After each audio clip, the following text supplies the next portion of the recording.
Do you want an agenda forced in your video games?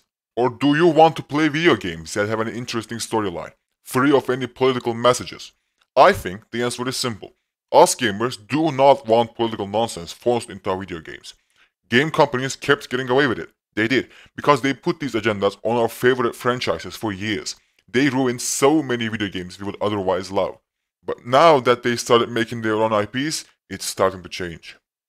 Gamers have made it clear they do not want AI and woke ideologies forced down our throats in our video games.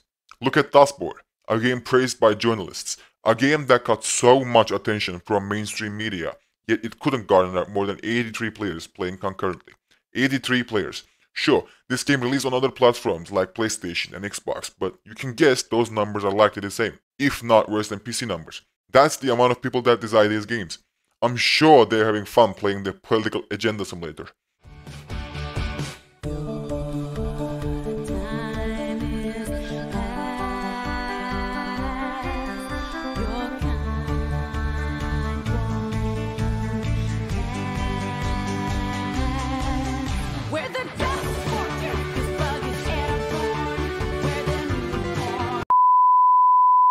Seriously, even the developers themselves admitted their game is based on 2016 politics. Who cares about that?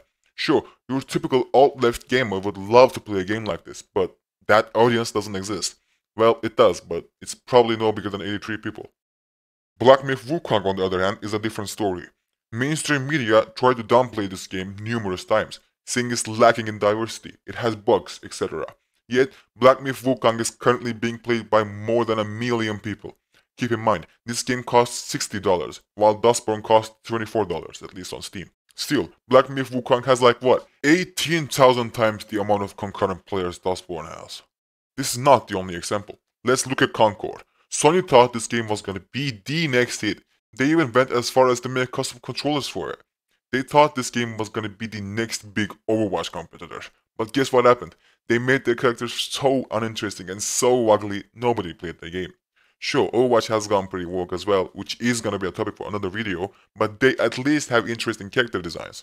Look at Concord's characters. What is this? These characters look so uninteresting, they look so bland, I wouldn't want to play with any of them. Granted, I don't think the only reason this game failed is because it's woke, but it sure as hell played a big role in it. The only thing I like about this game is the memes. Whenever we start talking about this topic, the woke crowd always use their gotcha phrase of, "You can't even handle a black guy in your video games? How pathetic." This has never been the case. Telltale's The Walking Dead game had a black guy in it. Everyone loved him. GTA 5 has Franklin, and I've never seen anyone say, "Why is Franklin black?" Because we aren't complaining they're black. We are complaining because they're out of place. Another argument of the woke crowd is, "You have representation everywhere. Let us get a little bit of it." Frankly, I've never understood why anybody would want representation in their video games. I don't turn down a video game because the main character doesn't look like me or doesn't follow the same religion as me. There is no way you can cater to everyone in a single piece of media. Well, congrats, you added a lesbian chick in your video game. What about Jews? What about Christians? Muslims? Did you ask them if they wanted representation? Looks like game companies still cannot fathom that most of their audience is straight white men.